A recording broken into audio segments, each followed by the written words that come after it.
because Northwestern University astronomers have found a planet fit for Star Wars fans. It's an exoplanet orbiting two suns, kind of like Darth Vader and Luke Skywalker's home planet, Tatooine. We are talking more about this discovery with Natalie Jones, the study's lead author, and Jason Wang, assistant professor at the astronomy department up at Northwestern. Hey, guys. Hello. Hi. Good morning. Thanks for joining us. Okay, so tell us about this discovery and how this all began. Well, Natalie was searching through. We are trying to image new planets, and Natalie was looking through this big survey trying to discover new planets. And she actually found a planet that I missed during my PhD. I was actually working on this data over a decade ago in my PhD, but then she decided she was looking through it and found that I actually missed a planet. In journalism, there's an old saying: everyone needs an editor. Sounds like you noticed something that Jason didn't. Natalie, tell us a little bit about the process and what exactly you discovered. Right. So it might be maybe a misconception about modern astronomy is that it's actually a lot of just coding. So it was just me on my laptop looking very closely at the data, and really it's just like a faint blob. So in this video that Jason made, it's a lot brighter than it originally looked. And I had to do a lot of very careful data analysis to get the information we needed to prove it's a planet. Okay. And what confused us at first, like what surprised us was when we looked more closely at the star, we realized that it wasn't actually a single star, it was actually two stars. It's a binary star system. So just like Tatooine, this planet is also orbiting two stars. So if you were, say, orbiting around the planet, you would see two stars setting and rising around the planet. Okay, so this information that you were digging through, Natalie, how did you guys gather all of this data to discover this planet? So like Jason said, this was during his PhD many years ago with an instrument down in Chile. So they were just surveying a bunch of stars, hundreds of stars, as a blind search for exoplanets. Okay, got it. I've heard about that facility down in Chile. It's way up high in the mountains, right? Mm-hmm. And tell us a little bit about how it works, if in layman's terms, if you can. These are not telescopes, right? They're like, are they radio frequencies that they monitor? So this one in Chile is actually a telescope. It's an optical telescope called the Gemini South Observatory. It's one of the largest telescopes in the world, run partially funded, mostly funded by the National Science Foundation. And it's located, in the Andes. It's a really beautiful site. I've been up there a few times. Cool. It's like a desert on top of the mountain. You have a few local wildlife. There's some condors. There's some little wolves. Wow. It's a really great place to observe because the weather is really good there. It's very dry. The conditions are good, and in particular, this instrument that we use called the Gemini Planet Imager, it's a very sophisticated instrument that's able to correct for the atmospheric turbulence of the Earth to give us some of the sharpest images that we've ever taken, and that's how we're able to actually discover an exoplanet like this one. Can you tell us how far away this is from Earth? So because we're looking at really faint things, a lot of these stars are actually pretty nearby. Although, if we're using like big astronomy units, they sound very far away, and I guess they are. Yeah, this planet in particular is a couple hundred light years from Earth, which we like to call the local solar neighborhood. Got it. It might sound really far because it takes light a couple hundred years to reach us. So we're seeing a light from quite in the past, but this, in astronomical scales, is quite close. We are a neighbor, so it's in the Milky Way. It's absolutely not the Milky Way. It's actually in, I would say, if the Milky Way is kind of like our country, this is kind of like maybe in Schaumburg. Oh, nice. I like the metaphor. That puts it in perspective. It's bizarre to think that what you're seeing is an image from a couple hundred years ago, And we're just now seeing it today. It's wild to think if about you could that wrap your stuff. brain around it. I even have a hard time knowing, when we look at the sun, we're actually looking 8 minutes into the past, right? Yes. That's right. This is, okay, so will you tell us what an exoplanet is? So an exoplanet is any planet that's outside of our solar system. Oh, okay. So Jupiter or Saturn is just a planet. Not just a planet, but because they're inside of our solar system, they're planets. But if we're looking around other stars, like this star, that makes it exo, so outside. Got it. Okay, so let's talk about how unique it is that it's orbiting 2 suns versus just one. Mm-hmm. Is that unusual? How unusual? It's fairly unusual. So we've discovered over 6,000 exoplanets, and only a very small fraction of them, just maybe a couple dozen, are imaging 2 stars, are orbiting 2 stars rather than 1. And of those,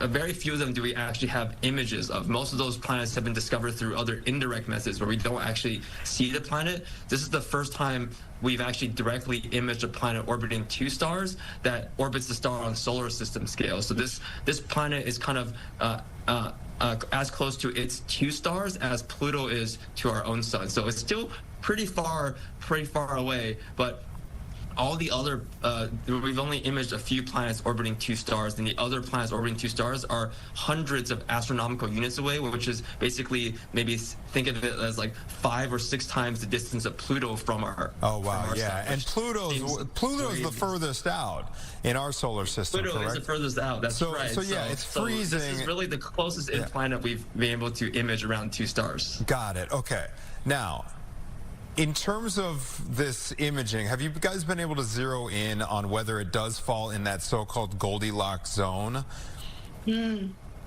Right. So for this imaging technique, we're actually looking at things that are fairly far out. Again, it's like astronomer units are kind of hard to wrap your brain around, but we can think of like planets like Uranus and Pluto are very icy. So at these distances, these wouldn't have liquid water, so like habitability that's one of the ways we think about habitability. Okay, yeah, so we probably don't think that there's aliens around this planet. Yeah, but okay. it's a really interesting planet nevertheless. So that's you can still fly your spacecraft there and watch the sunset. The double sunset, yeah. Got it. Okay, so in the astronomy community, was it just super excitement, parties being thrown because you guys discovered this? What's the reaction? At least in the for people working on exoplanets, people are excited about this planet. Like I said, it's one of the few planets we've directly imaged orbiting 2 stars. And one of the things we want to understand in exoplanet science is what is kind of the diversity of worlds out there. And we know very little about what kind of planets orbit binary stars, despite the fact that half the stars in the sky are in binary. Half the systems in the sky are binary systems. So binary systems are common, but we know very little about the planets that inhabit around them. So this is one of the few times we'll be able to do things like atmospheric characterization. So we're going to measure, look at what this planet is made out of, what kind of are the building blocks of the planet. So we're hoping this will shed light on what kind of worlds are out there beyond the ones in our own solar system that only orbit a single star. Sure. Now, do we know enough about the track of the orbit? Like when a planet is orbiting a binary star as opposed to just a single star, does it change the trajectory? I know we kind of go in ovals around our sun, right? That's right. We're working on it. In theory, binary stars are like more complicated systems. So one of the theories is that it would be kind of a more like dynamic or extreme orbit, but we need more data. 10 years of data is actually not enough to study an orbit like this. Okay, if someone's listening and they're like, I want to keep up to date with this planet, I love Star Wars, and I'm curious about this Tatooine-like planet, where can they get more information? Oh, that's a good question. Well, Jason makes these lovely planet orbiting videos, so I guess if you want more of those, you can check out Jason's work. And then for more news about what we have going on at Northwestern in terms of astronomy, you can check out the Sierra webpage. There's lots of news news articles there. Yeah, and stay tuned as Natalie keeps following up this planet and tries to understand what the heck it exactly is like. And I'm sure you'll hear more from us in the future about those sorts. I have to ask one more question while I have you both on the line here. Okay, so you mentioned these, like 6,000 exoplanets have been discovered so far? Okay. That's right. Give us your thoughts real quick before we go to break on the possibility of life, or the possibility that there's zero life outside our own Earth. Sorry, I got to do it. I got to do it, you guys. Yeah. If you ask me, this is my personal opinion. There are so many stars in the Milky Way. There are so many other galaxies beyond the Milky Way rather than ours. I think the question is whether we can find it rather than whether it exists. Okay, that's well stated. My own personal take, that's unsubstantiated at this point. Natalie, do you agree? You heard it here. I think, yeah, in terms of the numbers, we can't be the only ones. Yeah. I love it. There you go. Do you like that answer? I love that answer. Okay. Natalie Jones. Mr. Wang, thank you very much. Appreciate it, sir. Congratulations on this discovery. Thank you. Thank you. Have a great day. See, it's not 0%. Wouldn't it be fun to be an astronomer? Do you doubt it anymore? That there's, I love the way he phrased it. I don't put too much thought into it because my brain does this thing where I like can't handle it anymore. Like how small we are, and my brain I just think about it. Mathematically Why do you want aliens to exist? I don't know. People get excited about that, but I don't have strong feelings. You know why I like it? Is because it puts things into perspective down here. Oh, like how much anxiety can we have? Oh, yeah. You know, when we remind ourselves just how small. We're on a floating rock in space. Exactly. Yeah, no, that for sure is an anxiety. It'll get rid of your anxiety. Tatooine. I kind of want to show you that picture from Star Wars. It's so, I don't know, George Lucas is so creative. It's like, it's such a visual, but he's like, you know what, let's make it a double sunset. You know, that Luke is, you know, he's watching the sunset at the beginning of the first one. The sun's set. And it's just like, how do you... Oh, Mia, our producer's got. We got. No way. I'm tethered in. Are you right a here. big fan?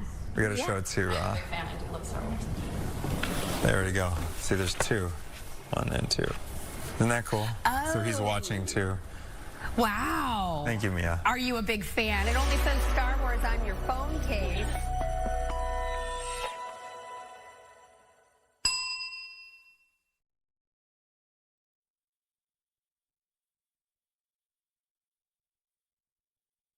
If this is your rap.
joining us via Zoom. It's holiday season. Yes. And the holiday season is not the same without, I can hear the music in my head right now. The Nutcracker, everybody, and A&A Ballet is putting together a special production that you won't forget if you see it. We're getting a sneak peek this morning with Alexei Kremnev.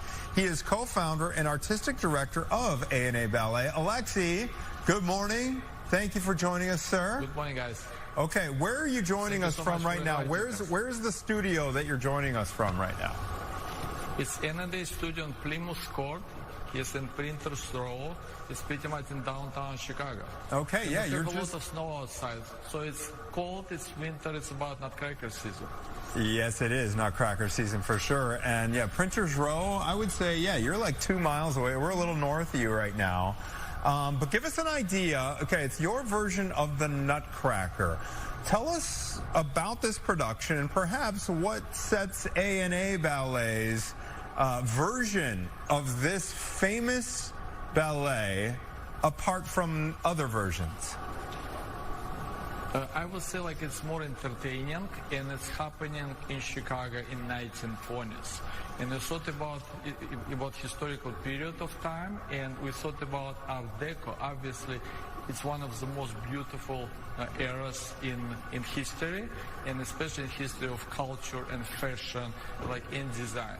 Especially if you look at the buildings in Chicago, it's a lot of Art Deco buildings. So it's all combined in the production. If you look at the backdrop in our production, you can see like scenes of Chicago, of 1920s Chicago. So it's entertaining, it's funny, it's fast moving. So if you have a family and if you have small kids, it's absolutely perfect show for them. That sounds so amazing. And even though it was 100 years ago, you're so right. There's so much Chicago history tied to that time. Are the dancers receptive to you doing this based off the 1920s? Are they excited about it, learning a little bit about the history of that time period?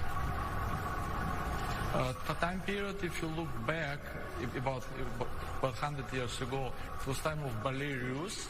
And it was extremely popular in Europe. So influence of ballet russe came in the United States and also in Latin America, in Brazil, like for example Argentina, etc. So from 1920s it was hugely influential period of promoting dance, especially classical ballet. And at that time it gave a huge boost for the future development of classical ballet, classical training, and classical ballet entertainment in the United States. Alexei, we see 2 dancers behind you in the background.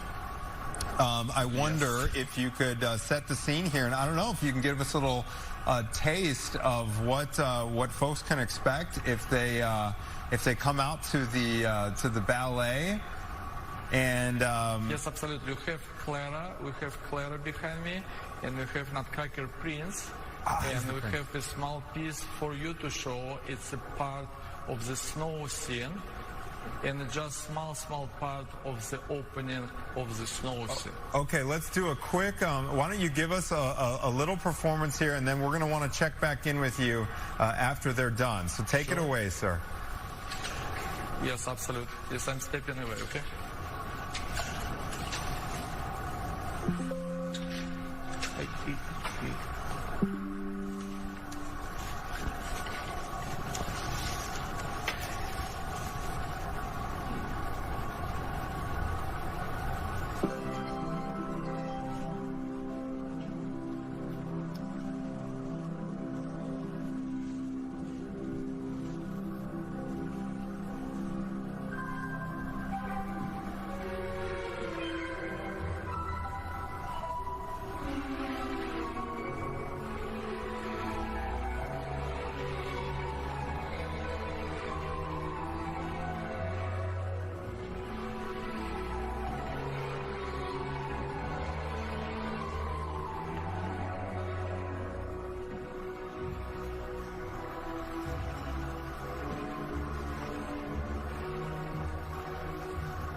Wow. Incredible. Wow, that is going to bring the house down. Have a million claps in here. I don't think it would still be enough. Know, thank you so much, Alexi. Absolutely and beautiful. please thank the dancers for us. One more time, you know, when are you guys going to be performing this? And if people want more information, where can they go?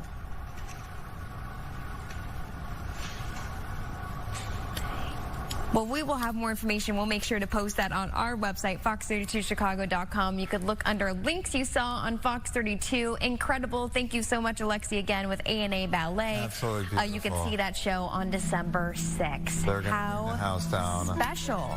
Very, very cool. And I love that they chose the Art Deco theme. My favorite buildings in the city of Chicago are the 1920s, the Border Trade building, the Jewelers building, that was kind of Chicago's golden. Fitting. Yeah, it's very how cool. Yeah, and we'll be sure to post tons of information on how to get in on that performance of the beloved Nutcracker A&A with their performance starting on December 6th.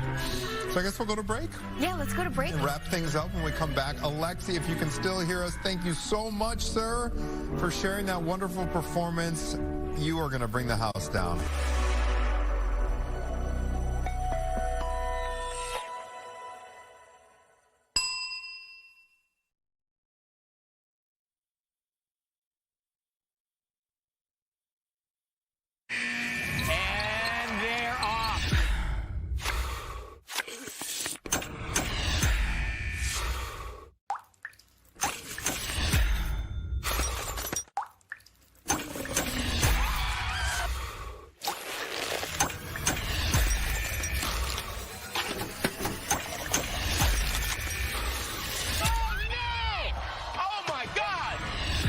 To Beat, all new Wednesdays on Fox, and watch anytime on Hulu. Are you ready to...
I can't afford to propose to my girlfriend, so today's day one of door dashing for a diamond ring. But let me start from the beginning. 6 months ago, I bought a condo we both fell in love with. Problem is, it made me so house poor I can't even afford to propose. We've been together for a year and a half. The ring she deserves, $6,500. And I'm starting at zero. So every night after work, I'm door dashing. Because waiting for the perfect moment is just fear with a deadline. And she deserves more than my excuses. So I'm starting now. Follow to see how long it takes. Oh my goodness gracious. This is a journey you're taking us on. Correct. So this is Bradley Cho, and obviously you saw that message. He's on a mission to save up for a wedding ring or an engagement ring for his soon-to-be wife. And this video that we just watched blew up on TikTok. You had 2 million likes on this thing.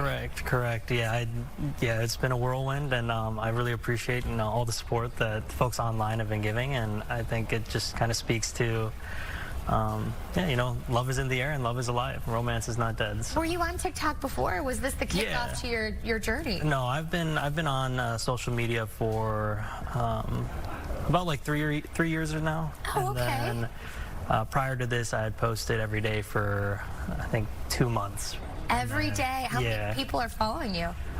Initially it was, I think, maybe 170. Yeah. And then I think right now it's 155,000. Wow. Yeah. So wait, these 170, when you had been posting every day for a month, had you posted that video? No. Okay. No, so that's what really kicked it all off. So for those first 30 days, were you just posting about, just random stuff in your personal life? Yeah, just things that, were going on, things, maybe about my job or things about, little things about our relationship. Nothing too crazy. I actually started out, my first video was a cat video, a funny cat video. So who doesn't love a funny cat video? That's how I got on social media first. So. There we go. That's wonderful. So you guys bought a place together, and you thought, I want to marry this girl, but I don't have the money to buy a proper ring, you said. So what made you think that this would be a good option? Is this your full-time job? Is this a side gig? You said in the evenings you're doing the DoorDash? Correct. So I work as a procurement manager at a chemical company. That's my full-time job. And then with I bought the condo 6 months ago. And so I was running through all the finances, and I'm realizing, if there's an emergency that happens, anything that I've saved for the month, it just disappears, right? And I think everyone is aware things are kind of getting more expensive. Yeah. And and I realized that I can't just wait and hope that one day I'll have enough money to buy a ring or anything that she wants, right? I want to give her the world, and if there's things that I need to take action, I need to make a plan. And so I wanted to make a commitment online, document it in public, and make sure that I hold myself accountable, right, to DoorDash every day, and make sure that I'm working towards a tangible goal of her dream engagement ring. So. This is unbelievable, so inspiring, and I really admire your commitment to this and follow through so far. Yeah. How long have you been DoorDashing then? Like how long ago did you post that? So this was about 12 days ago, I think 11 to 12 days ago. So 12 days ago? Yeah. Wait, you just blew up 12 days ago. Yeah. So it's been... And your DoorDash career is 12 days old right now. No, I initially actually started DoorDashing in college. So I DoorDashed for a period of time in college, and then when I came back, or when I moved to Chicago, and early on in our relationship, one of our cats got sick and they had to get surgery. And so in order to pay for that surgery bill, I did DoorDash for that as well. Okay, and, I was going to say, Caitlin, you know this too, as a homeowner, like Bradley said, it's like anything that goes wrong, you could have a water heater go out. Exactly. That's $6K right there. Yeah. You kind of have to have that mindset, like that little cash flow on hand. Go ahead. So I was going to ask, I commend you to save this money instead of going into debt. Why did you choose that not an option to throw it on a credit? Yeah. So I think there's a lot of easy options, right? There's always, buy now, pay later, but in a marriage, there's no easy option, right? It's about showing up every day, being committed to the person for life. And I think I want this to be proof to her that I'm not going to take an easy way out. I'm not going to leave. I'm not going to do, I'm not going to take the easy way out. And I think I want to show that and prove that. And I think actions definitely mean more than words. And it's easy to say that, but it's harder to prove it. So I think it's going to take, originally I thought it was going to take around like 90 to 100 days. And so, but I've been putting in a couple more hours, so we'll see. What does that say? Can you give us an insight into the takeaway? I know you're not DoorDashing all day because you've got a day job. But like, how long is this going to take? You got to get to 6,500. Yep. Where are you at in your journey, and kind of paint a picture for how quickly this is going to... Yeah. So right now I am 12 days in. I've gotten about $500. And at that rate, it'll probably take a little over 100 days, but I know there's some special promotions, and a lot of the folks online have been really generous and giving me some tips on how to make a little bit more money on... So advice, not tips, the go-to, like go... Advice, correct, yeah. What have you been hearing from people online? Give us a flavor for that. I think it's been overwhelming support, right? I think a lot of people have been so supportive in our relationship. They've been so supportive in, being able to, me actually taking action and making, her dreams come true. So. Okay, so I want to know, maybe someone's watching, it's Christmas, as you mentioned, things are expensive these days, the bills are stacking up. Maybe DoorDash could be a good option for someone who needs a little bit of extra money. How do you go about that process of being hired by DoorDash, and what is that experience like? Yeah, I think with any delivery service, there's a routine kind of like background check. You have to show that you have a license. You also have to, show that you have a vehicle that's properly registered and in working condition. And so I think the barriers to entry are pretty low. It might take a handful of days, but I think anyone, to get approved and everything through these services, through these apps and services. But I think it's definitely something anyone with a car can do. Do they pay you per delivery or hours? Correct. Per delivery. Per delivery. And then on so top 12 of that, days, 500. So you're like $50 a day ish. Yeah, just a little under. So. And then how much of the time are you waiting in the restaurant? I've been curious about this because I drove Lyft for years. How much of the time are you in the car versus kind of waiting in the restaurant versus kind of out on sidewalks like, with the bag? Yeah, I think most of the time is spent in the car. Of course, you'll have 1 or 2 restaurants that might take a little longer and you might have to wait, 5-10 minutes. But a lot of the time is spent in the car. The deliveries are pretty seamless. So your lady's waiting in the wings, so we don't want to, give the secret away. But I'm sure with all this thought that you're putting into this engagement ring, do you have a big plan?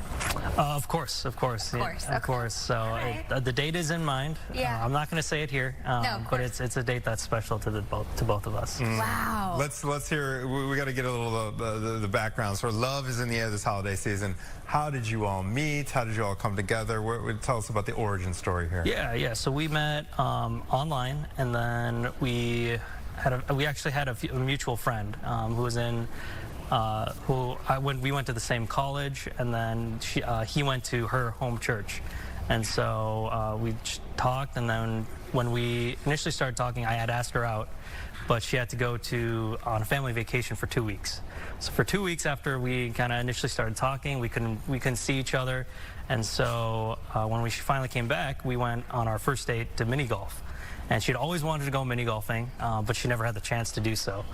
And so it was almost like, without even knowing it, I made the right choice, on the first date. And I'm a competitive person, and it's crazy how it worked out like that. But I'm a competitive person. We made a bet for whoever loses mini golf would pay for ice cream after mini golf. I won by just 1 stroke. It was a miracle that I somehow won. And so we get to the ice cream. It was competitive, though. Yeah, it was competitive. And she had never played before, but she's super talented.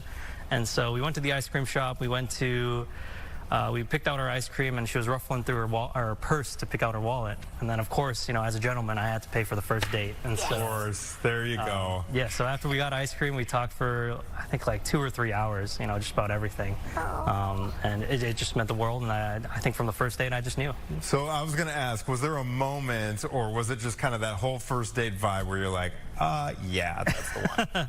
Yeah, I think when I fully realized is when she went to Korea. So for 3 weeks, we went on a trip to Korea 6 months into our relationship, but she went 3 weeks earlier than I did. And so for 3 weeks, we were long distance, and I think there was just a lot of things in my life that kind of lost some color to it. Like I remember I got a free scoop of meat of a chicken at Chipotle, and she was asleep at the time and I couldn't tell her. It's just those little things, little moments that you kind of wish you could share. And then I think that's when I just knew she was the one. So. She's tearing up, and she's making me tear up right now. It's refreshing to hear this because I remember when Maggie and I were in that phase, and you want to share, when you're in the early goings and that's the one, you do want to share the extra scoop of meat at Chipotle. You want to be like, hey, sweetie, I still do that to this day. Yeah. That's so fun. Oh, Yeah. I love that. Well, congratulations. I know we got to wrap it up. Congrats. We're going to hit that goal. We'll follow you along social media account. Oh, yeah. Where do people follow? Yeah, it's Brad J. Cho, BradJCHO on all platforms, on YouTube, TikTok, and Instagram. Follow his journey.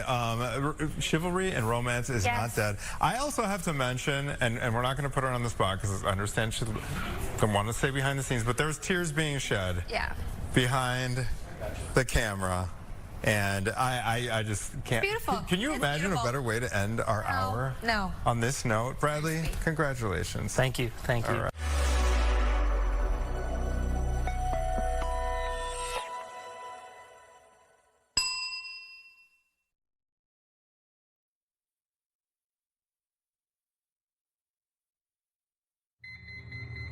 If Jerry knew football the way Tom Brady knows football, he would in no way be able to handle it. Tom Brady knowledge is 10 pounds of football in a 5-pound bag of Jerry. Come on, Ryan. You gotta look off the safety before you... When the safety rotates down, just rip the seam. Nobody knows football. Come on, we can do better. Like Tom Brady. It's not that hard.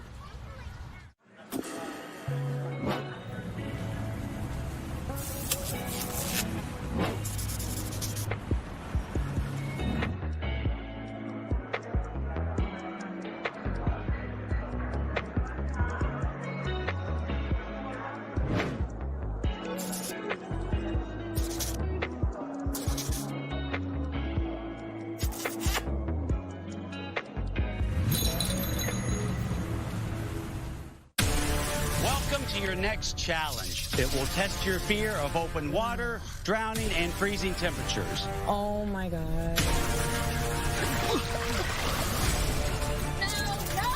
please get me out.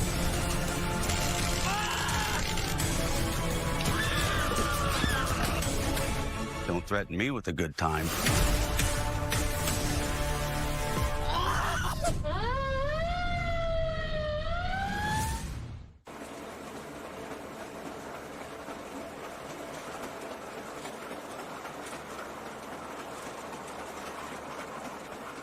I was baking cup.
Trash is another man's treasure. It exists, and this woman from Hinsdale is proving it to us. This is Claudia Von Thrift. She drives around in Hinsdale to see what people leave at the curb as garbage, and then she grabs them and she puts all of this on Instagram, Twitter, just social media. Okay, so I guess Instagram is where you really took off, though, right? So she posts about how she finds these goodies in these rich neighborhoods, and she's here to explain it to us and tell us all of the treasures that she found and take us along on the journey. So thank you for coming in this morning, Claudia. You're welcome. I'm excited to be here. Okay, so first, I want to start at the beginning. So you're a mom of 2. Full-time working mom. What made you start this journey of grabbing goodies off the side of the road? Oh, goodness. So I was on maternity leave with my now 1-year-old and going to Goodwill every day, finding the most incredible things. And I decided, could I be an influencer? I see all of these people doing this. Like, could I try it? So I tried it. My views, I was not getting that many views. And then I went back to work and I was like, well, what could I do now? Could I try something different? And I'm like, well, Claudia, you've picked up some really awesome things from the curbs. What if you showcase that? So I put out my first trash video in March of this year, and it went viral. And I now have, I think, 521,000 followers. I last checked this morning. So unbelievable. That's unbelievable. What was that first viral? Walk us through the whole thing. Okay, so what the subject was, and then how you went about, because packaging it for folks, because that's key too. It's not just like having something cool that happened, but it's what are the subtitles? How do you headline it? You know, how do you edit it? So take us through. So first I had to educate myself on the algorithms of Instagram, you know, what is going to make something go viral. So I watched this 20-minute video on the algorithms, and I read, or I listened that you have to make people watch past 3 seconds for it to maybe trick the algorithms. So I was like, how could I make this mysterious where people watch past 3 seconds? So if you look at some of my earlier videos, I started with this whole where I would go incognito and I'd go hat on, glasses on, let's go drive around the neighborhood and see what rich people are throwing away today. Then I'd go drive around, and then at the end I would unveil everything I found. And that was the first video that literally went viral, and it was like follow. My account went exploded, and I'm like, well, now I have to continue this, and I just have been creating videos ever since. I think now that you mentioned that, I've seen your videos before. Really? When you hop in the car. Yes. Are you like, okay, it's getting, you know, I've had a busy day, I've got to go drive around and see what the rich people are throwing away. I've seen you before. There you go. It is so juicy. Okay, so do you get nervous walking up to these people's homes? So the whole hat on, glasses on originated because I wanted to go incognito because I did feel nervous in the beginning. Now that this account has kind of exploded and I receive all this positive feedback, I'm a lot more confident. That said, I do still get nervous. So, you know, I don't like to confront people, but if I do, I'll let them know about my account, and everybody's been so positive about it. I will say, because we do put things on the curb from time to time, and I always watch it just hoping that someone comes by because it's still good stuff. I'm like, oh, no one's taken it yet. And then when, you know, a couple hours later and I look out front and it's gone, I'm like, yes. Yeah. Like somebody is going to enjoy that. What was the item in that first one that do you remember? Yes. So the first one was so I know you have children and I've got 2 young kids. If you have kids, you would know this brand maybe, a Nuna Leaf. It's like this $300 baby swing, and then I also got a Fisher Price, I think, baby swing. So those were the first 2 items that I unveiled. And they were in good shape. Good shape. And you were on maternity leave. You're like, bingo. Oh, that night we brought it to my in-laws and we used it. It was the best. Amazing. That's amazing. And so the whole glasses thing, like, hey, we're going to go around, that was the way to get people to say, okay, this is the before thing, and hang around after 3 seconds. Was that? That was my strategy. That was my strategy. And it worked. And it worked. Yeah. Okay, so what other tips can you give to influencers? Is there a certain time of day that you should be posting to get more views? Or how do you get more people to follow you versus just looking at your videos? You know, I get people reaching out about that a lot, and people are like, you've surely paid for this. Like, it's not organic. I'm like, no, I've not paid $1 to promote my stuff. I don't know the best time of day. I've experimented with all sorts of things, and I've had posts where I go at 9 p.m. still go viral than when I go at 7 a.m. So I really don't know. I think it's just the content. Yes. So what happens with all this stuff? You know, I'm guessing you can't store it all. What's the process here? Do you refurbish it and then resell it, or how does it work? I don't have time to refurbish it. I wish. If I didn't have 2 children and a full-time job, I would maybe do that. I have a lot of storage in my house, so I store it in the basement, and then my whole thing is that I rehome everything to followers of mine for free, so nobody pays a dime. And in the meantime, I just store it in my house. I love that. Wow. So how is how's your engagement with your followers? Do you try to reply to all of the comments, all of the messages? Obviously, you're doing give back to them. What's that like? It can be a lot. Sometimes I'm by myself. I don't have an assistant or anybody helping me out. I don't respond to every message, but I try really hard. Like right now, you're going to open your phone and you're probably going to be blasted. Yes. That's how, wow, what a life. Yeah. Congratulations. Thank you. What have been a couple of your favorite, like most satisfying finds that you were able to say, hey, this is saving it from the garbage dump? So this is like the highlight of my year. I found this beautiful original painting. On the back it had a sticker saying the price of $2,100. It had a trash sticker on it, which means that the person putting that at the curb was intending for that to go to the landfill. So that in and of itself was like such a save for me.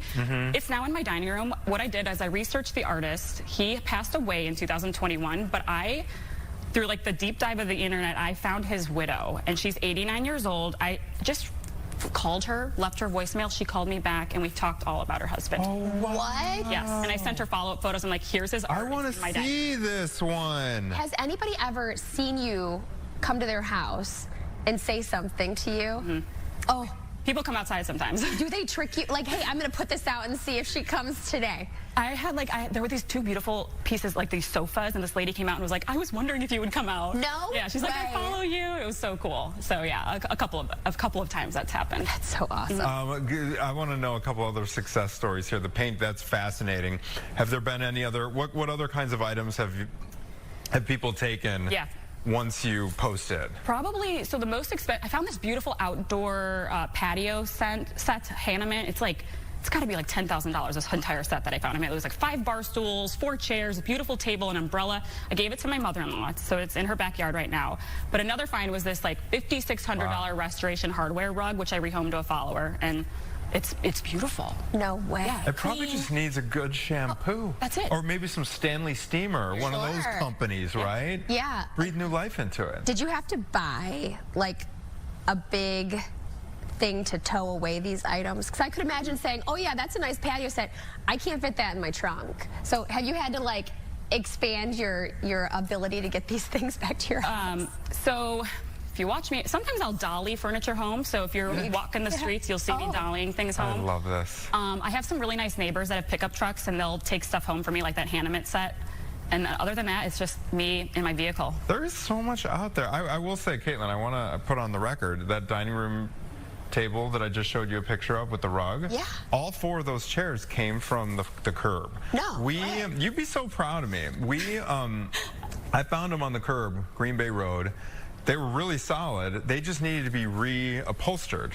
So we took off the cushion. We had some extra fabric, like fabric in the basement, and then just need like a stapler, like a power stapler. Pull it tight, you know, and they're pretty much as good as new. I touched up.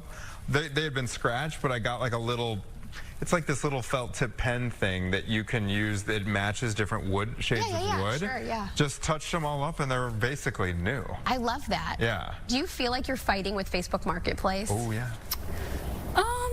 In what regard? Like what do you mean? I just mean like, because I'm picturing this. Like, I had things in my house that I post up there for free. Right. So you know what I mean? Right. Like, do you have to go on there and say, hey, I'll take that, leave it out on the curb for me and then go get it? Or do you feel like people just put their stuff? Because as someone who gives things away, I never would think to just put it outside. I always put it on Facebook Marketplace for free. Yeah. I think, so I don't think the people that leave stuff on the curb where I live, I don't think they're posting it on Facebook Marketplace. I think they just don't have the time. So you don't do that either? You don't look at Facebook Marketplace for free stuff? No, not for free stuff. No. I only, not. No, you only shop the curb. Oh yeah, I only shop the curb. Oh yeah, let's be real. So this is all authentic. Yeah, people are like, are you in these buy nothing groups or something? I'm like, no, I just shop the curb. So you really are just driving around and 100%. hoping you find. Okay, so let's talk about these social media platforms again. So you mentioned Instagram. You got the most followers, 500,000+. What other social media platforms are you consistently posting on? TikTok, Facebook, and then YouTube. Okay. And they're all doing really well. That's so great. Yeah. So you've been doing it since March? I started the account in January, but the first trash video March. I'm curious. Tell us about the year. Are there high points for things on curbs?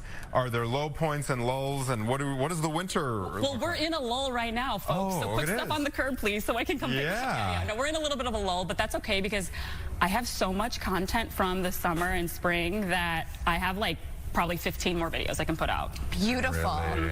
Okay, so you've got a little guest here next to us. Oh yeah, I do. Let's talk about it. It's not a human guest, but this is something that I wore it here to the studio. This is what's keeping me warm this winter, but it is my winter coat. So cute. A lot of people, I think, this kind of went viral on Amazon, the Orale jacket. Yes. This is what I've been wearing so far that it's been cold, but I pulled this out of a dumpster. Don't worry, I'm not like your traditional dumpster diver, but somebody gave me permission to go in her dumpster, and I did, and I got it. No way. I am like retroactively, okay, guys, we have a coat drive going on, okay? Don't put your nice coats in the garbage ever, okay? Go to a Jewel Osco and help us and the Bears and Sherway Movers. I think I forgot one of the sponsors, but I think there's a goal. We want to collect at least 20,000 coats this winter. Anyway, I'm glad this is a success story and you saved that from the landfill. Yeah. That's a beautiful coat. And it saved me from buying one, too. So. Orale, is that I don't know. It's just that, it's that puffer vest, that jacket that came viral. Was it last year? A couple years ago, but you still see it everywhere. All over Amazon. Yeah. It's nice. It's super nice. Looks super warm, cute. too. Very warm. You know, I got to say with kids, too, these kids grow out of stuff so fast. Yeah. I can't tell you how many things in my house I have texted all of the neighbors, hey, I've got a bouncer, hey, I've got a blah, blah, blah, because they grow out of it, and then when you're done having kids, you give it away. Yeah. So I could imagine that as a young parent or a parent of young kids, this might actually be a good idea, a good thing to do. Have you found that there are a lot of kiddo things? Go ahead. Or like, what are you finding the most? Oh yeah, kids' toys 100% the most. And it's kind of evolved now where people that live in my town, I've got a ton of people in my town that I don't know that follow me, and I now get private DMs where they're like yesterday I rehomed 3 children's bikes where she was like, rather than put these to the curb or take them, like, I'll rather give them to you and you can give them to your followers. Oh, totally. Now it's taken on a life of its own.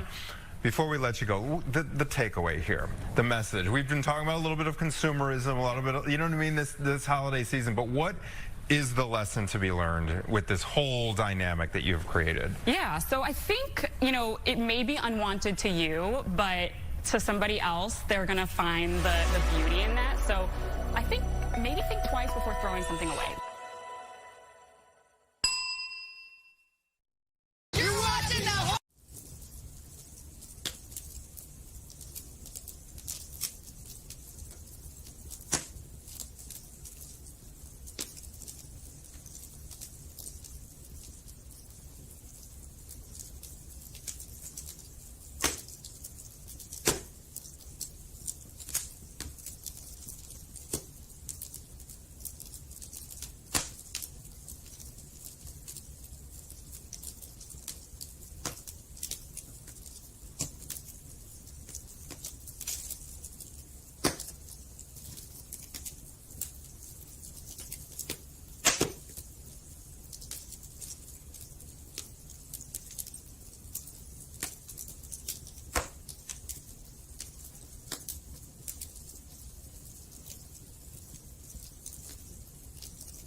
the Celtic knot. We were just getting into it, diving, and I can't wait to hear the story here live. This is Robert Patrick Conlon talking about his grandfather who was orphaned when he was 8 years old here in Chicago after immigrating from Ireland. It details everything he had to endure during that time, and it was written with a lot of research, so historical context for us here in Chicago. So thank you so much, Robert, for joining us this morning. Well, thank you for having me. Happy Re-entry day. Yeah, that's right. Yeah, this is re-entry day. Yeah, we're back to the races. Yes. Sure. Okay, so let's start from the beginning. Sure. And what inspired you? Obviously, this is your family, but to actually write a book about the history that you have there with your grandfather. This was a story, in my opinion, that had to be told. I was wanting to write this story my whole life because I've heard these stories my whole life. And I was a lawyer for 40 years in Chicago, right down the street here, and I finally retired. And I had some time on my hands, so I put this story together. Perfect. I talked to everybody I know that actually encountered my grandfather, who this story is about. And he was a really prolific writer. He wrote poems, and he wrote, you know, The Lost Art of Sending Letters to Friends and Family. And I put it all together and came up with a timeline. And sadly, the book and his journey starts at the age of 8 in 1885, when he was tragically orphaned. Both his parents died. And how did they both die? Yeah, he was, again, part of the coming of age story that's discussed in this book is Chicago was coming of age. Yeah. It was a really dangerous city in the late 1800s. The Chicago fire was in 1871, and the Great Rebuild took place. Chicago decided not to, like my grandfather when he was orphaned, you know, when he fall down, get back up and fight. And they, something I'm very proud of to be a Chicagoan is they built our city into, you know, a world-class city that it is today. And my grandfather survived on the streets. His sole goal, if you think of an 8-year-old living through weather like we're experiencing right now, all he wanted to do was survive the next night. And so during the Great Rebuild, his father was on the railroad, which was relied upon very heavily to help rebuild, you know, get all the junk out and bring all the new stuff in. And they were working 16, 18-hour days, 7 days a week, around the clock. And there was an overload, mistakes happened, and he died when some steel fell on the crew. And my grandmother had an accident because she had to go back to work, and she was at the store and fell from a ladder. And they stuck him, sadly, in an orphanage northwest of the city. Is that building still there, the orphanage building? It is. The name is fictionalized because the orphanage is a great place. It really is. I love it. But in 1885, there was a bad guy there. Yeah. Like I said, ill-intending priest, and he, at the age of 8, he and one of his buddies said, "Let's get out of here." And it was very much like a fortress. They wanted to keep the kids in. And they escaped, and I go into great detail. I heard that story from him many, many times of how he figured out how to escape out of what was effectively a prison.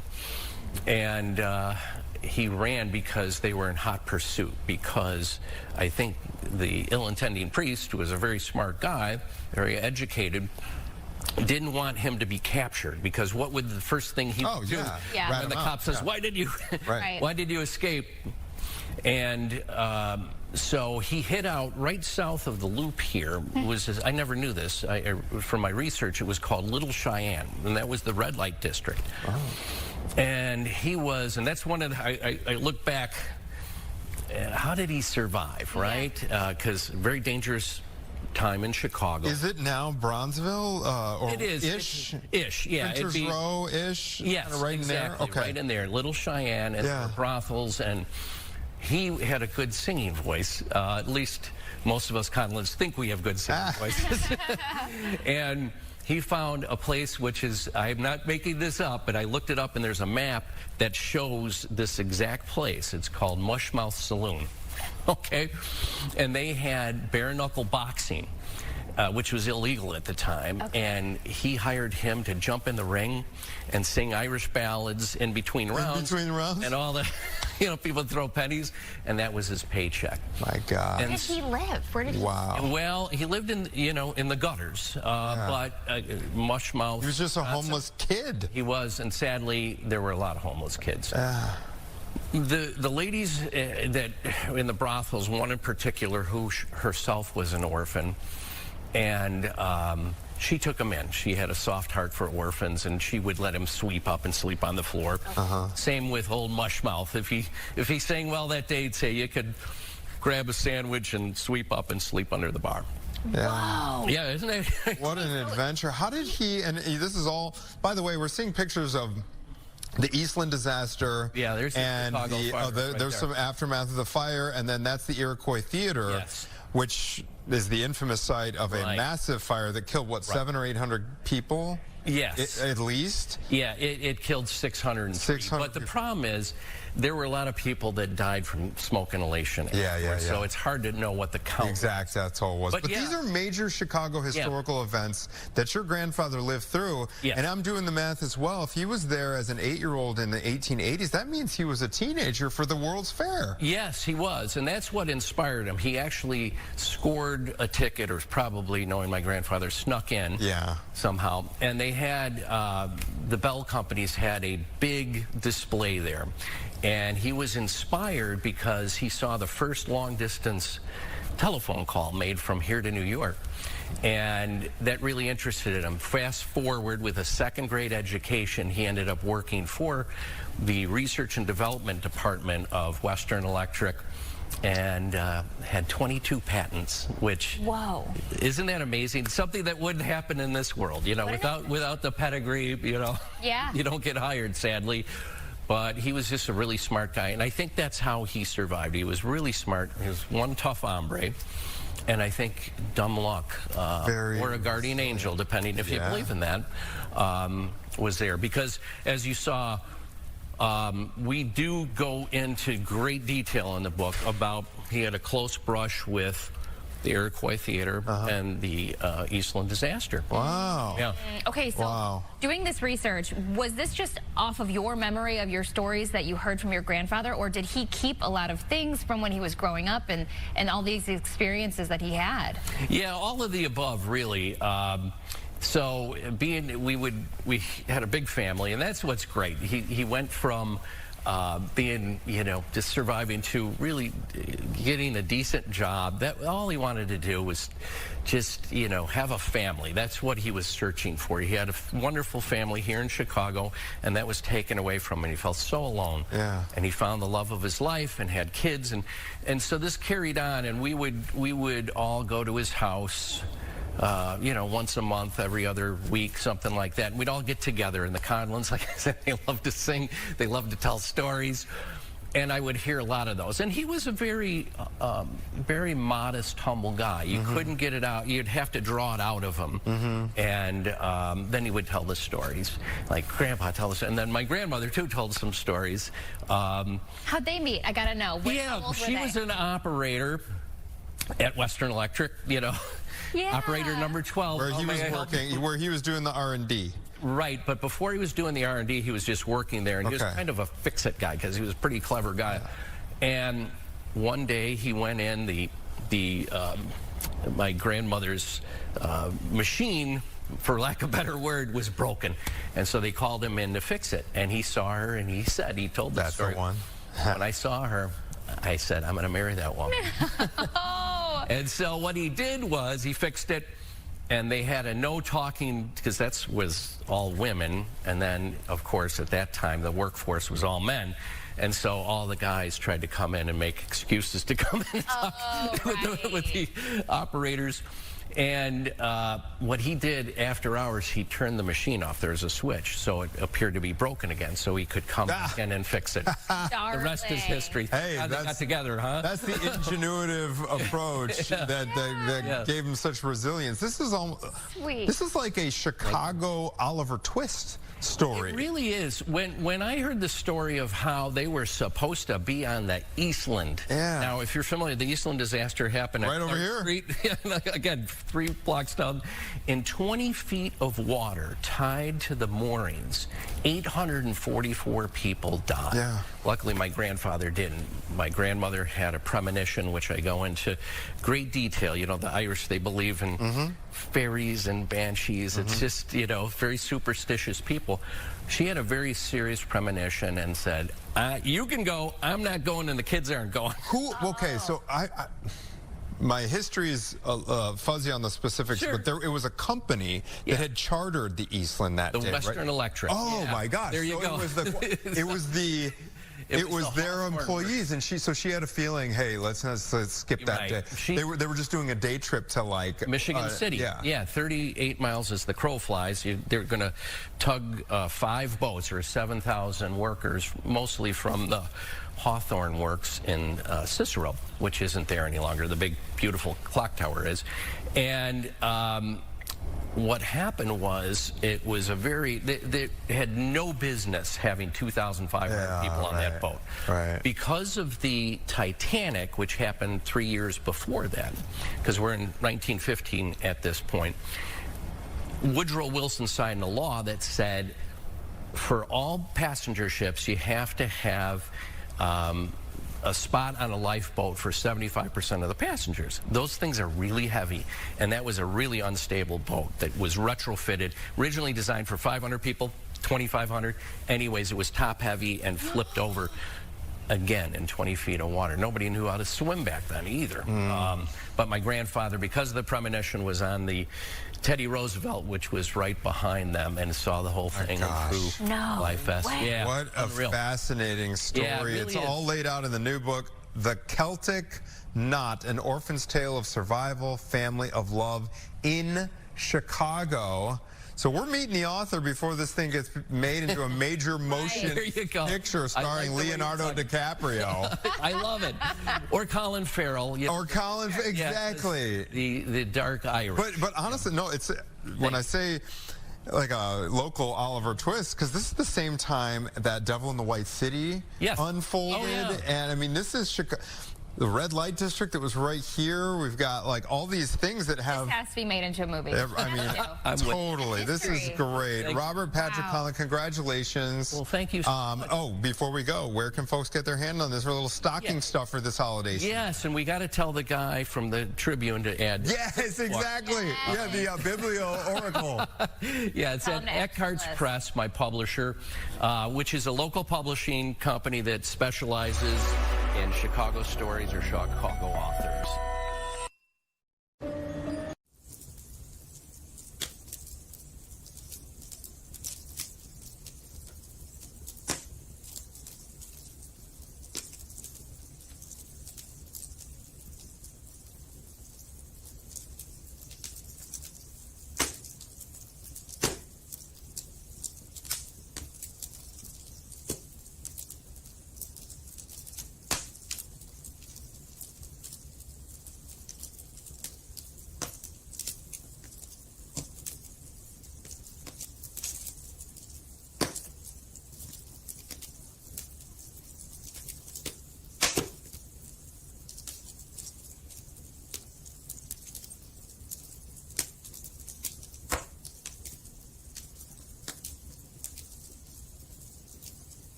Oh. Yeah. Wow. Conversation's already started. Yeah.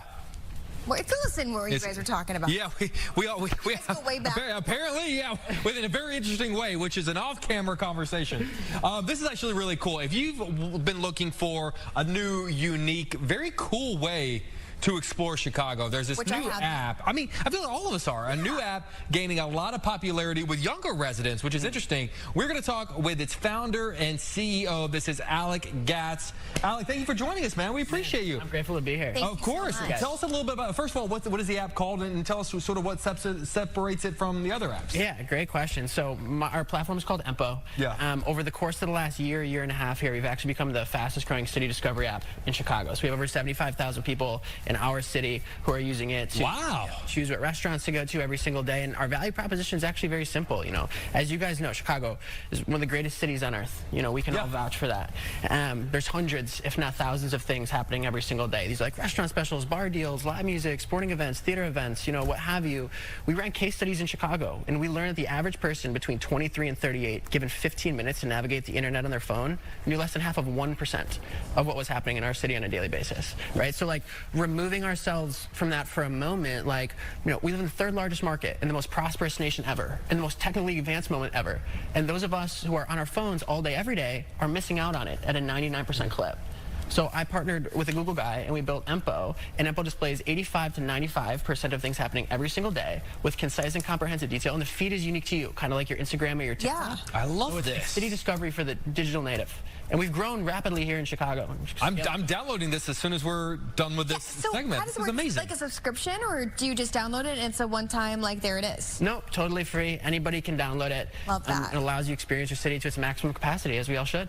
Okay, so I feel like, you know, everyone out there has an idea. You run into somebody on the street, you're going to bump into someone that's got an idea. Oh, I got the best idea for an app. There's a giant difference between having an idea for an app and actually making it come alive and letting people use it. What was that journey like for you, saying, okay, we're not just going to come up with this plan, we're actually going to make it a reality? Yeah, that's I mean, that is it, really, right there, what you just said, is there's a massive chasm between having a concept for something which you think people would enjoy and actually being able to, you know, materialize it and turn it to a business that can scale. And there's a lot of converging variables here. I mean, first and foremost, Empo begins with less of the idea of the platform and more of a theory about how the next generation of people are interacting with their apps in general, right? So technology is growing so rapidly. The closer that you grow up to the technology causes you to interact with it differently. Sure. So what we realize is inside of, you know, the generation of 35 and below, they're really using the same apps every single day, right? Whether it's Instagram, Twitter, TikTok, etc.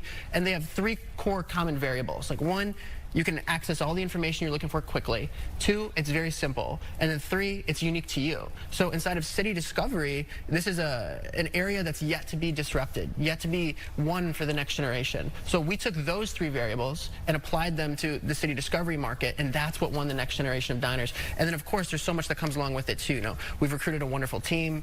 You know, it's incredibly talented people. We've raised significant capital, and just a lot of trials and tribulations. But now we're, you know, in a point where we're not only one Chicago, but now appearing to be growing rapidly.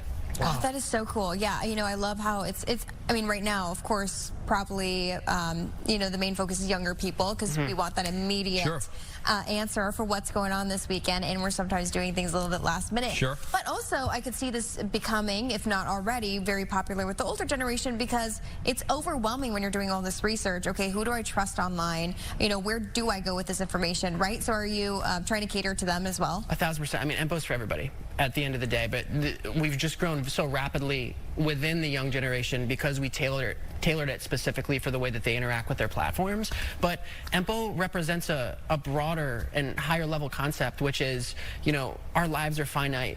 They take place in the major markets that we live in, for the most of us, and we're just missing out on them so dramatically. Like, you should be able to land in any market globally and immediately experience it like a local. Empo's about opportunity and maximizing our moments, and that applies to everybody, not just the young generation. I love that. I'm sold. I'm saying, honestly, I really am, because I feel like, you know, we're always looking for things to do around the city. And like you said, I'm always doing it last minute. Yeah. Well, even like, honestly, like, you know, in terms of coming up with story ideas here for the show, you know, we're kind of looking out online and seeing it, you know, I feel like there's so many people that this is valuable for. If you were going to pull up the app right now, What would be the feature that you would use? What's your favorite thing on the app? So we actually just launched a new version of Empo. So for the course of the last year, we ran what's called like our MVP version, which is kind of like your first version when you launch a platform to market. And that was basically to prove thesis, prove the things that I just talked to you guys about, right? And that grew rapidly, and it grew far faster than we initially anticipated. But the latest version of the app that we just recently launched, and we launched 5 new markets as well along with it, there's several things about it that I'm most excited about. The first is like the For You page is similar to your TikTok or your Instagram, where the way that you experience Chicago versus the way that I experience Chicago versus the way that you experience Chicago are all different, right? Like, we're different people, and the way that you experience your city should reflect that. So when you come into Empo and your feed starts to learn about you, you're not only going to be able to experience Chicago the way that you want to specifically, but when you fly from Chicago to New York City and you get off the plane at JFK, you're going to be able to do New York the exact same. Wow. So that's what I'm very excited about, is like, you know, it's not only city discovery for the next generation of diners, but it's your feed for the real world. Yeah. Like, this should be a tool for you that you're bringing along with you whenever you go anywhere, not just your home market. That is so awesome. What are the other cities that this would be usable in? Oh, well, so right now we're in Chicago, we're in New Orleans, Nashville, Austin, and Kansas City. Cities with great things to do. Yep, they're wonderful cities, all of them. But I mean, you know, Empo will be ubiquitous. We're scaling nationally right now. I anticipate being in 30 markets within hopefully the next like 12 to 18 months. And then growing from there. And, you know, we were obviously able to win Chicago with alacrity, and we've done well. But like, this is larger than that. Yeah. And we're looking to scale. I'm sorry. Go ahead. I was going to say, is the dream, you know, all those markets stateside, is the dream to go international? If I get off on a plane and pull it up in Paris, I mean, is that kind of long-term kind of dream? 100%. I mean, when you think about it, like, we proved thesis in Chicago. If you can win in Chicago, you should be able to win anywhere. Sure. Yeah. You know, the consumers who are facing the issues that we solved in Chicago and allowed them to experience our market to its maximum capacities and ultimately their lives to their maximum capacities, we should be able to see the same thing in London, in Paris, Love that. so on and so forth. Yeah, I know I keep on saying this, but it's really nice to have a platform where it's not like we just saw a picture of the bean, you know, live feed of the bean. Yeah, the bean is so fun, and so are some of these other like very kitschy, normal spots to go to, but if you could impress someone with your city, you know, by using this app, finding something that's a little bit different, then even the better. Is there like you know, sometimes we have really small events that are really niche, right? Like you said, and you said it caters to what you most likely would like to see. Absolutely. So is there an event too small that wouldn't be on the app, or is it really inclusive? No, I mean, it's, like I said, it's ubiquitous. Like, if you're a venue in Chicago, if you're a restaurant, I mean, our membership of, you know, customers who pay for our exclusive product go from Let Us Entertain You, which is the largest hospitality group in Chicago, all the way to the Chicago White Sox, to small mom and pop places, Gene and Giorgetti's on the corner as well. So, you know, we run the gamut, and if there's anything happening in Chicago, our algorithms are going to get it, putting it on the platform, and then tailoring it unique to you. That's why I wanted to ask, if you are sort of maybe running a local neighborhood market or something, you know, if you're not something like Lettuce in Chicago, which, you know, doesn't need a ton of help, but if you're a local mom and pop market and they want to get on your app because they know people are getting on your app looking for things to do, how do you go about doing something like that? So what's great about Empo is we do all of the work. So our systems, our algorithms are going to go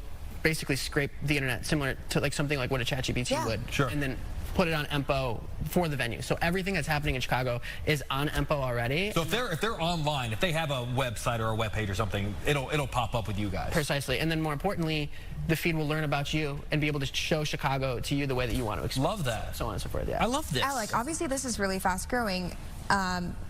Obviously you also have confidence in your product, but did you ever think that it would be this quick to catch on? It's been a whirlwind, to be honest. I mean, I think the thing that we've always done at Empo that we've been very cognizant of is make sure we have a worthy endeavor. Because if you have a worthy endeavor, something that is exciting and brings purpose to your work, you know, you're kind of willing to follow it, no longer how long it takes. And that's when I've been able to keep my wonderful team who's here with me right now together, and we've been able to, you know, add new incredible members from amazing institutions. And because the objective of Empo is so much more than just a good city discovery app, like, we're missing out on our lives. And we should, we're, you know, in the stage where we're at with technology, that should be solved. So yes, like, the growth that we've experienced has been rapid, but because, like, we're driven with purpose, it's, you know, we're going to be able to keep up with it well. So you're busy obviously putting together a tech company, but is there, I'm going to put you on the spot, is there a event that you've been to recently that caught you by surprise and that you only knew about because of your app?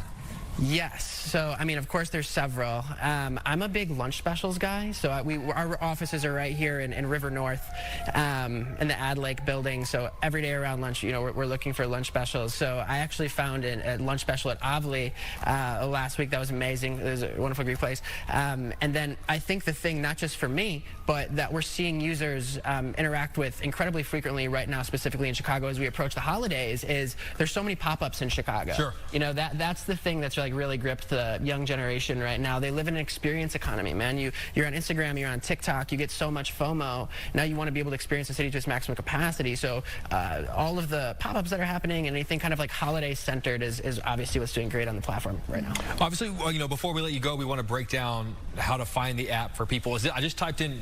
Yep. Is this it? So I typed in EMPO.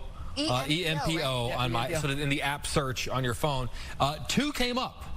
EMPO and then EMPO Plus. Yeah, so what is EMPO Plus? Yeah, so EMPO, that's the user-facing version that anybody in Chicago can download, and then EMPO Plus is our business product. Okay. That we sell to hospitality groups and professional sports teams and so on and so forth. Okay, but for the average viewer at home, just the regular. Yep. So I'm gonna hit get. Yeah, download EMPO, simple, apps on your phone. This time, it's nice to have something that's free. Yes. And that there's no hidden subscriptions or anything like that. Nothing like that. How cool. Okay, if people want to find out more about EMPO, is there a social media that they can go to even to see some sneak peeks of some of the events that you guys offer? Yeah, absolutely. Follow us on Instagram at EMPO app, and then, you know, we also work with basically every major content creator in Chicago who is kind of in the foodie influencer space. The majority of them are a part of our team here at EMPO, so they're going around experiencing the city every day on Instagram and showing it to people, and then showing them that they can find those, you know, amazing happenings on EMPO. Okay, love this. CEO and founder Alec, thank you so much. Very impressive. Yeah, thank you, man. This is fantastic. Cool. I can't wait to download it and tell all my friends. And yeah, say, hey, right.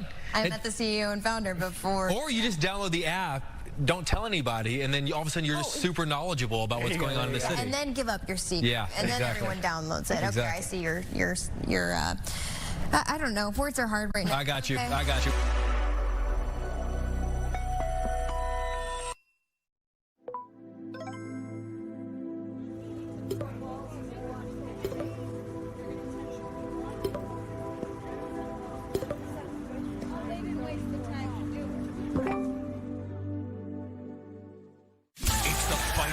For Chicago sports fans. This is what we wanted to see from the Bears. Chicago sports tonight. I feel good about the Cubs. Covering the big plays. It's good! And the next moves. Join Luke, Cassie, and Tina. Weeknights at 9:30 on Fox 32 and Fox Local. Fox Local, your smart TV source for wearing the badge. I'm where I'm supposed to be. This is what I'm supposed to be doing. Watch anytime at Fox 32 on Fox Local.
Have the privilege, I should say, of talking to Danny Farber. He is a man of many talents. He's a director, actor, musician, and he got his start right here in Chicago. He's joining us via Zoom. First of all, good morning. Thank you so much for your time and being with us. Oh my God, thank you guys so much for having me. How's your morning going? It's great. Going good. Where are you joining us from right now? Right now I'm in Los Angeles. Okay, I was hoping you weren't going to say like some suburb in Chicago. We wouldn't have you right here in this comfy chair. Wild. Okay, you have a lot of titles here, man, and it seems like you're working on a lot. Can you tell us just a little bit of what is in the works for you? Sure. Lately I've been directing these like 90-second vertical feature films. Are you guys familiar with the concept of like vertical dramas or micro-series at all? Yes, a little bit. I've ran into some on Facebook, actually. Yeah, that's what we're doing. So it's feature-length motion pictures that we cut up into like narrative TikTok segments. And lately I've been directing in Istanbul, in London, Vancouver, and Los Angeles. And it's been this kind of global phenomenon that's been really exciting to kind of get an audience back to watching longer form narrative content just in bite-sized little pieces of media. It's been a really, really exciting new part of the journey here. That is cool that you're honing in just on that. Okay, I have to say, Danny, that I was on your Instagram earlier and I looked at your story and your post said, loved making this with this team. And the title is, I Adopted My Stolen Baby. What is that about? That's hilarious. Shout out from Arrow Films for that one. That is... So I think the whole concept of like vertical dramas and micro-series are what can be really hooky, really dramatic, really soapy content that's going to get an audience quickly as they are just aimlessly scrolling. So for I Adopted My Stolen Baby, it is one of those things where it's all in the title. I mean, that's starring Alexa Reddy, Eric Yamet, Bradley Schatz. We shot here in Los Angeles, and that was a woman who loses her daughter at birth. We cut to 12 years later. She falls into a situation where she has to foster a kid who turns out to be her daughter. And the whole thing is just like ripe with drama and romance, and it was really fun to make. Whoa, okay, you caught my attention. Crazy. Yeah, that has me definitely locked in. I must ask you, you know, when you talk about films kind of in this way, a little non-traditional, maybe becoming more popular now because of social media and how people view things, are you seeing that the audience wants this, that the audience is coming back every single time you kind of leave them on the hook? Yeah, I think that's like some of the trick here with micro dramas, where our audience is, you know, they're directly connecting with this piece of media. That's me in a maid costume. That's really funny. These pictures are crazy. I think that there's so much that an audience can get in quick 90-second forms. It's just heightening your performances, heightening your scenes, making sure that everything that you're watching feels like it's pulpy enough to captivate and want people just wanting a little bit more. I think the big streamers really extrapolated on that in the 2010s, as they were, you know, every episode had a cliffhanger and then you binge and watch the next one. We've started to tap into a thing where how can you do that in 90 seconds? Ah, okay. I also saw that you were working with Amy Poehler recently on a project. What was she like? I mean, what was the project about? Give us a little insight. Yeah, that's so crazy. So in 2023, I wrote and directed and starred in a short film. It was a dark comedy about a school shooting. And it's called Thoughts and Prayers. It's available on SirDannyFarber.com. We did the whole festival circuit. We were fundraising for that project, me and my co-lead, Angelica Washington. And as we reached out to our networks of people, I had some incredible filmmakers like Danny Strong, who brought a show to Chicago that I worked on a couple years ago.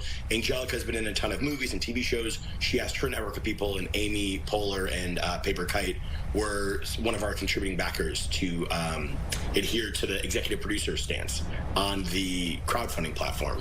So it was really cool to like have her watch the movie. She like okayed us putting her name on the thing. She thought it was like an interesting concept, and we approached it kind of delicately. So I'm a big fan of Amy, and a huge thank you to her and her team for helping us make that movie. That's cool. That's awesome to hear. I must ask you, in terms of like doing this, you know, a lot of times I saw that picture of all, it looks like everyone that was part of the cast in the making of that particular series that you were doing. Oftentimes we see filmmakers, you know, they want to get the backing of these large companies, right? Is this a situation where you have that? You mentioned crowdfunding, so that makes me think that you're raising the capital on your own. And then is the goal here to always solely own the content so you're not selling it, you know, and having the hand of a big company?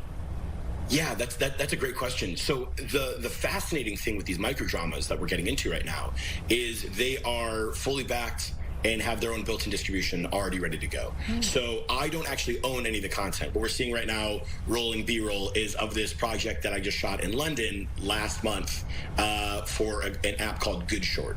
And all of these different companies have their own finance structure already kind of baked in, and their own audience that they've built. And as an independent filmmaker, as a director, I can come on and I can make a show and then leave, and the next month I'm with a different company in a different country making a different show. And, you know, hopefully I think in this industry, so much of it is like fostering good relationships and making, you know, reliable content at cost, under budget, non-schedule. And if you can do that and make it entertaining, like this one we're seeing right here, it is just a lot easier for these companies to want to hire you back on. But, you know, I don't own any of the media as like it's almost like I'm a director for hire in that sense, where they own the IP, but they trust me to tell their story and make it. What's the benefit of that? Because when I think about everything you just said there, I think about, you know, filmmakers waiting for the next big project. But it sounds like in your case, you're constantly working. And that sounds like a benefit to me, because you're not waiting, you know, 2 years for the next big film to roll out. You know, it's funny. In the last 2 years, I've directed 24 feature-length films. That's the end of the sentence. Like, that is I think the benefit of a filmmaker. It's like every month it could be a new opportunity. Sometimes it's 2 scripts a month, sometimes it's 3 in a month, and that's crazy. But you're working with different teams and different apps and filmmakers and actors, and you're able to kind of see how the sausage gets made and try again and again and again and again. And in that process, you know, you're able to learn so much. And so, you know, it doesn't really, for me, it's not about like, I must raise the capital and own this thing outright. I'd rather just somebody watch my work. I feel like the 12 years I've been at this so far, you know, not everybody's going to watch the thing that I make if it's like that Amy Poehler one where she executive produced Thoughts and Prayers. I love that project. That was something really close to my heart. I was able to write and direct and star in it, but that had a very limited audience. Where these microdramas are fantastic. They have a built-in audience, a really rabid fan base that you're able to connect with instantaneously on social media, see their feedback and see kind of how the audience receives a piece of content that you're making in a movie that you're crafting, and then immediately go on to the next one without having to wait for development, distribution, all of that. It just ready, set, go. You know, I bet, Danny, I've seen some of your stuff without knowing it. What part of Chicagoland are you originally from? Originally from Deerfield, and then I went to DePaul. Had to have let's go to DePaul. There you go. There it is. So then I was living in like Wicker Park and Lakeview, Lincoln Park, that whole like DePaul triangle for like 6 or 7 years.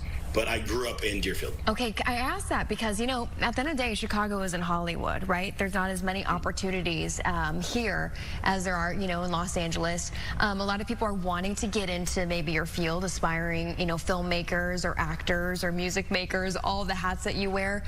I guess, what's your advice to folks who want to get into this field, and how were you able to do it? Yeah, God, that's a great question. I have so much to credit to Chicago.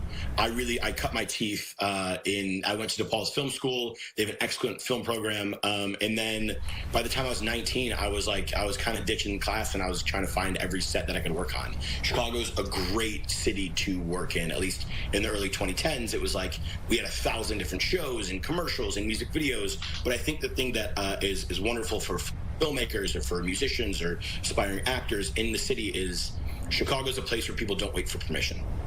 They just make it. So if you're able to get behind enough creative people and say, I have this drive, I have this tenacity, I think the city really appreciates that and will start to put you on and like want to see you succeed. I remember I was coming up right as Chance the Rapper was like everywhere, like exploding, and it was so cool. And quickly I just wanted to be a part of that ether and that circle, and it was working with local filmmakers like Austin Vesely or Elijah Alvarado who were directing his music videos, and I just hit him up and I was like, dude, you guys are great, whatever you need. I'm happy to be the person, with a broom, I'll be a production assistant, whatever you need. And the best piece of advice that I got was actually from a Chicago producer named Angie Gaffney, she's phenomenal. She does all these indie films. And she told me when I was interning for her back when I was like 19, 20 years old, she said, if you want to work in this industry, you have to be okay going up and down the ladder. On Tuesday, you might be a director. Wednesday, you're back to PAing. As long as you're okay going up and down the ladder, you will always have a job in entertainment. And I think that was a really great piece of advice, because as you're building your network and your portfolio, you're able to see things from all different angles. And in a city like Chicago, there's 1,000 opportunities.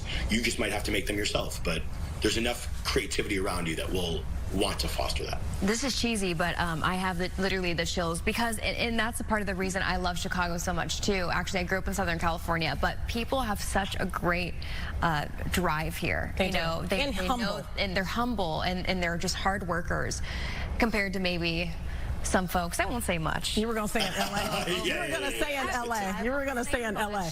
Don't you start dissing LA. They'll come calling. All right. Well, Danny Farber, it has been an absolute pleasure having you on our show today. Hopefully we'll have you back next time in person. In person would be great. Thank you guys so much. We got to have you in person. Thank you, Danny. All right. Happy holidays to you. All right. Well, stay with us right here on Chicago Now. We are talking Trump accounts right after this break.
Of the Confessions Project here in studio to tell us more about it. He's incognito. People at home might be thinking, okay, why does this guy have pretty much like a knitted sock on his head? But why is this? You kind of want to keep yourself under wraps, right? So essentially this project is all about anonymity. So I wanted to present myself in a way that reflected the project that I'm currently pursuing. So tell us how this works. I have a confession, and what, I just show up and confess it to you? How does it work? So I go around the city of Chicago and I install my mobile confession booth in different neighborhoods, different parks, and I let people discover it in an authentic way.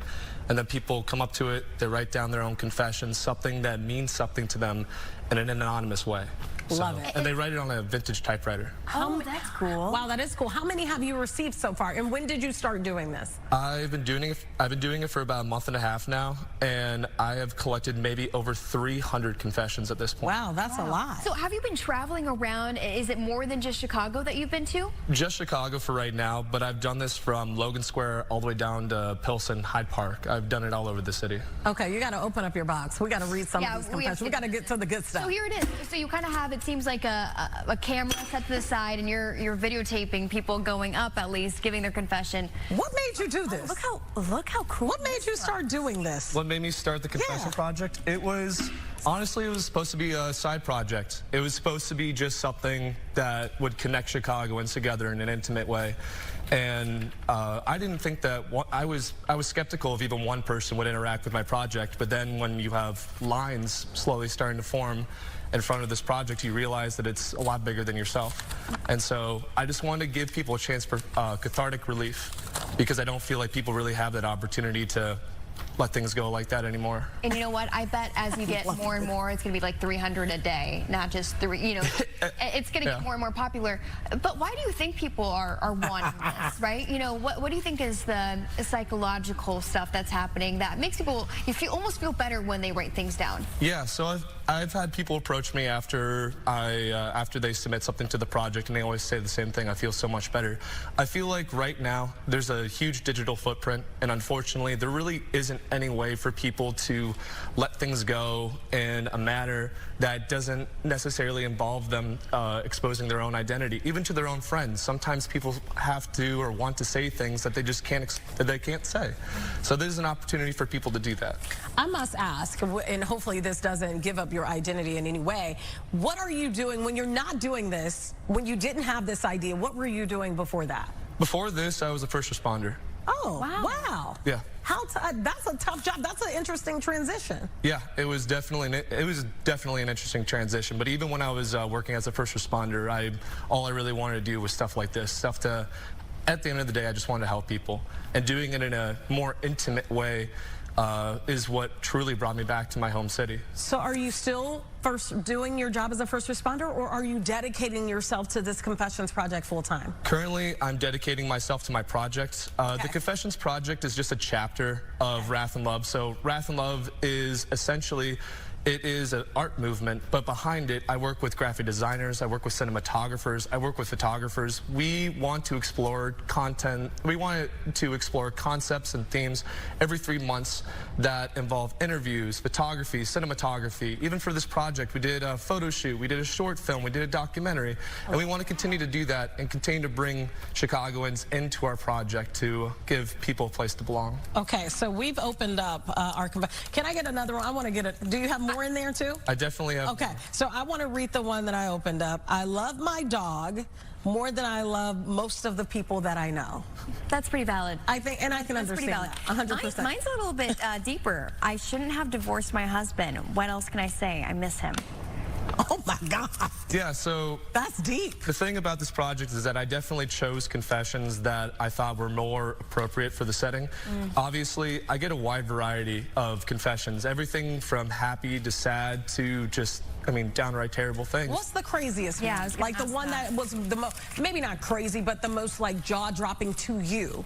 The most jaw-dropping one to me is that okay that I talk about this? Okay. You can. I would say that the one that really cut deep into me is actually one of the ones I brought with me, just because I didn't want to give you guys it just because I didn't know of how people would interpret it. Yeah. But I think the one that definitely hit me the most was some person admitting that they no longer loved their significant other, except that they dedicated their lives to that person. And despite them no longer feeling the same way that they did originally, they're going to continue to be dedicated and loyal to their partner because that is the decision that they made. Why did that one hit hard for you? Yeah. I think that one hit hardest for me because even with people that you love, even with your partners, you never truly know how people are feeling. Sometimes people, you know, People change, and that's okay that people change, but sometimes you truly never know what people are thinking or feeling. And I always thought that loving someone is an incredibly vulnerable experience, much like this Confessions project. So to have someone be on the topic of something that's as vulnerable as love, and then admitting that they no longer feel the same way, definitely hit close to home to me personally. Yeah, well, you know, I bet you starting this project, maybe you were aware, maybe you weren't aware, though, that you would have this kind of emotional reaction to some of them that you're reading. And that's probably what you want to portray to the audience, too. Open their mind to different possibilities. What people are going through might be totally different than what you're going through right now. Yeah, absolutely. I absolutely love that you're doing this, and I have so many more questions. We have to take a quick break. We're going to take it right now. We'll come back with more of our questions, and maybe we'll open up. Yeah, a couple more and see what we get. All right. If you're walking around Chicago and you see an old-time typewriter standing up and a big sign that says Wrath and Love, well, that's thanks to our friend Ernest Smith, the creator of the Confessions Project, so people can anonymously, you know, write their confession on there. And it's a way for them to just get it off their chest, but also a lesson for all of us to have. Remind us, if you're, especially if people are just joining, how often are you having this stand up for people to write their confessions? So for the first month and a half that I was doing this project, I set it up once a week. It was typically on the weekends, but I would set it up once a week, every week for about 2 months straight. Recently, I've just taken a slight hiatus just because I have received over 300 written confessions that I have to go through piece by piece. It's important that I do that for this project, so I'm just taking that time right now to digest this project properly. But I still, I participate in First Fridays in Wicker Park at the Flatiron Building. So people are able to come there first Friday of every month if they'd like to participate. But if people want to know when I'm going to be putting stuff like this up, they can follow me on my Instagram, and then they can see those drop locations. And that Instagram is up right there, Wrath and Love Magazine. We have it right there on the screen. Okay, you said something very interesting. Also, it's getting cold. So you don't want to be standing on the corner in the cold, too. But you did say something interesting in the break, that the name came from Spike Lee. He has a movie that you absolutely love. Yeah. And so that was your inspiration. So, yeah, my inspiration behind Wrath and Love was Spike Lee's Do the Right Thing. There's this one scene where this person has 2 golden knuckle dusters on both of his fists, and he's talking about a fight between love and hate, and about love triumphing over hate. But the way that he described it, I thought was a beautiful juxtaposition in just the way that the world operates. I think finding that juxtaposition between love and hate, finding the beauty and ugly in beauty, is something that I actively try and do through my own projects. Even some aspects of this project are ugly, but in the end I do try and create something beautiful from it. Yeah. You know what, Ernest, do you mind grabbing us a couple more of these confessions? Yeah, let's open up some. You mentioned that you were working on a documentary and a couple videos, pieces to go with the Confession Project. That's right. Are those out yet, or are they still being worked on? We're currently still working on them, but that is shot by my very good friend and cinematographer, Angelo. We also are rolling out, I do photography, and we're taking some of those confessions and my photography and creating some amazing posters by my graphic designer, Annette. Wow. So this is becoming a multifaceted project for people to experience it in multimedia formats. I said wow when I opened mine, because it's more like it basically puts the reader on the spot. Like, it makes me want to figure out, I don't have an answer to this question. The truth of who you are is written in your heart. Only you know the truth, but do you have the courage to live it? Do you have the courage to live the truth? Mine says, I actually just said the things I had never said before to my mother. She is 85. I just turned 60. And for the first time, I told her what I had never said before. So she's not actually saying, you know, what she said to her mother. And that's probably a lot of it. You know, it's kind of vague. People may be still hesitant to, you know, detail everything. Also, there's probably a line behind them. But that's what makes it special. You know, they know in their heart what they are putting on paper. They just don't have to put all of it down. Essentially, I like that one particularly because it leaves it open-ended to the reader to try and think about you know, things that they themselves have said to people, and it allows you to find yourself in other people. And that's one of the really great things about my project, or one of the things I really appreciate about my project is that I do invite strangers to come and read confessions from other people, and I sit people down, I let people read confessions just like this, and I record those readings, and it allows two strangers to connect in an incredibly intimate way, and those people open up about their own stories, their own lives, their own experiences. So it's bringing everybody together. That one made me think of, is there something I need to tell my mother? Or have a conversation. Yeah. Because sometimes you don't even realize maybe there's a conversation we need to have that we haven't had. Or she's, you know, she's saying she's 60, her mother's 85. That's also a sign that maybe it's never too late to have a conversation, even if it is hard. Well, thank you so much, Ernest, for coming with us. I really do. One more time, let people know where they can find more stuff about Wrath and Love and about yourself and future projects that you might be doing. Yeah, just follow us on Instagram, Wrath and Love Magazine. We do daily updates there on our stories and on our posts, and just actually goes out to the people that have participated in this project. I just want to thank those people because I wanted to present this in an intimate way. I just didn't want to dump confessions on a table and let people pick from it. I wanted people have that experience of cracking open a seal, because in that way you are now connected to a Chicago in each one of you. And so I just wanted to say very much from the bottom of my heart, thank you to those people that have shared a brief moment of vulnerability with me, and, you know, I will do right on that. I love what you're doing. I think it's amazing. Okay.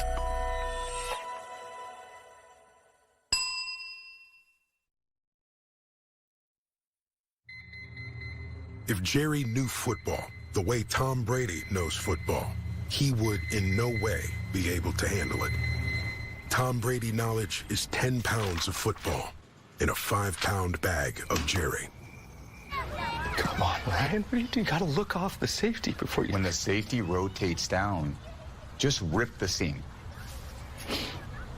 Nobody knows football. Come on, we can do better. Like Tom Brady. It's not that hard. Fox Tuesday is the night for uncovering mysteries and memories. 8 years, just gone. You have no idea what you're up against. First, it's murder in a small town. You think we'll ever be normal? Do we want to be normal? Then, it's the smash hit doc. You're having memories. They're just weird flashes. An all-new Murder in a Small Town, followed by an all-new doc this Tuesday on Fox. The weak do not belong. Let's go! Ryan! Ryan! I can't breathe. Back there! Help! I'm stuck! I'm stuck! I didn't want to go home. Special Forces World's Toughest Test. All new Thursdays on Fox, and watch anytime on Hulu.